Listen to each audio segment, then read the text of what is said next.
Magandang oras mga kababayan, mga ka-Golden Boy. Good news ito dahil ngayong katapusan ng Hulyo ay i-deliver na naman sa atin ang isang LPD or itong landing platform docks. Ito yung malalaki na to na Navy ships kung saan pwedeng maglanding ang mga helicopters. At pwede itong maglulan ng nasa 600 to 700 passengers including ng mga kusinero. Kaya napakagandang balita dahil sa susunod na taon ay i-deliver na naman yung pang-apat na pala. Ito'y pangatlo na i-deliver sa 30 ng July at yung dalawa pala ay na-deliver na noong nakaraang taon ng Indonesian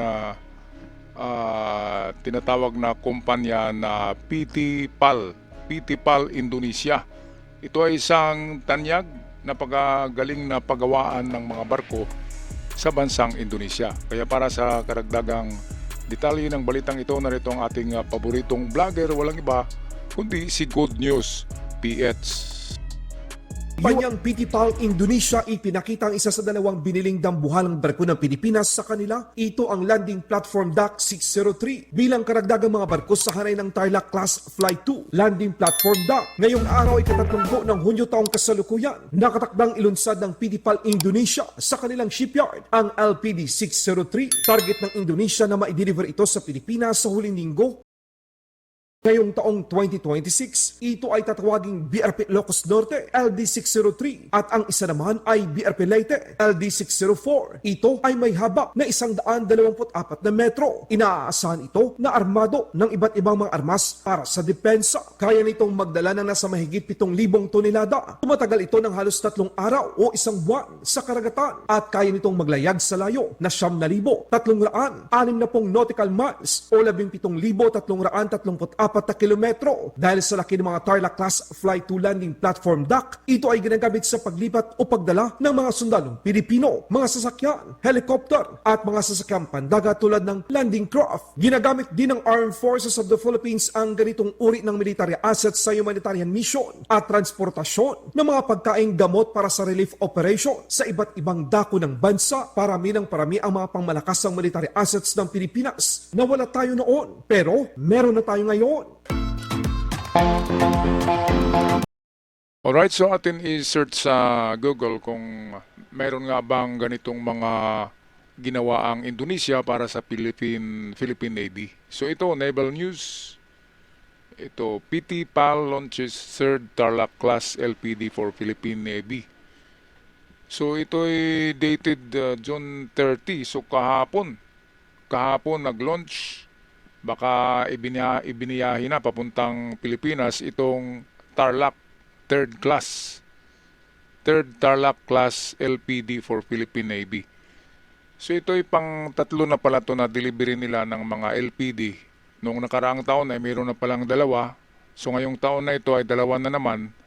So pagkatapos nitong Tarlac Class ay gagawa na naman sila ng isa. At hopefully next year ay 6 months, tapos na daw to mabilis gumawa tong Indonesia. 6 months lang, tapos na daw yung mga barko na yan. Grabe. So, tingnan nga natin anong meron dito sa LPD na ito, landing platform docks na Tarlac class. Okay, Tarlac ha. So, meron dito specification, basahin natin. Ang haba nito ay 124 meters. So mahaba-haba na siya kasi yung naunang dineliver ay 100 lang So 124 meters ang haba niyan. So imagine ang basketball court yata ay nasa 50 meters lang ang basketball court. So dalawang basketball court ito. Mga kababayan, ang haba. Ang kanyang beam ay 21 meters. So yan yung parang lapad niya. Standard displacement 7,200 tons. So ito yung bigat niya. Maximum speed 60 knots, medyo hindi mabilis. Kasi yung mga barko ng Amerika ay umabot ng 22 knots ang bilis sa pagtakbo. Ang kanyang pwedeng mabiyahe, 9,360 nautical miles. So ang layo-layo niya, 9,000. Endurance, tatagal siya sa karagatan ng isang buwan. Capacity, 680 personnel. So medyo marami-rami na rin yan. Imagine ang 500 ka-army, marami na yan eh. So 680 personnel, kasama na diyan ang kusinero. At saka mga ano diyan, iba pang utilities.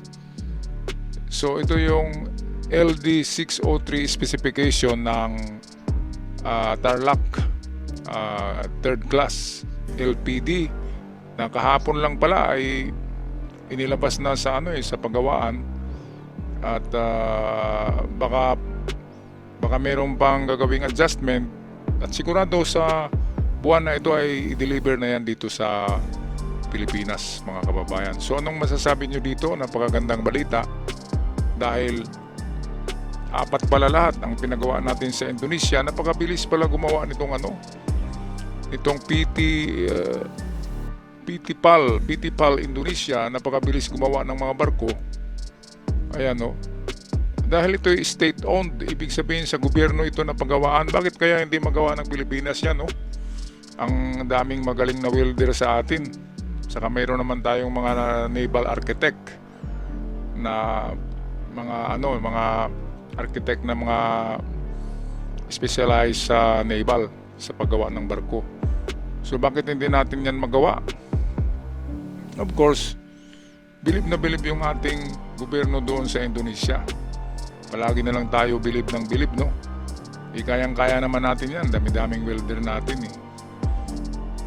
Kailangan lang talaga ng ng venture o itong kailangan lang ng medyo agresibo na mga desisyon ng ating pamahalaan na dapat meron tayong paggawaan na tulad ng ganyan. Kung magagawa tayo ng lansa, bakit hindi tayo magagawa ng mas malaki pa? Nakatulad nito, meron na tayong kukopyahin Tulad ng ganyan, makikita natin kung paano ginawa So, pwede nang kopyahin yan kapag meron ng, nakikita natin. Kasi pag doon tayo nagpagawa, ewan ko lang kung saan yung mas mura, sa Pilipinas ba o Indonesia.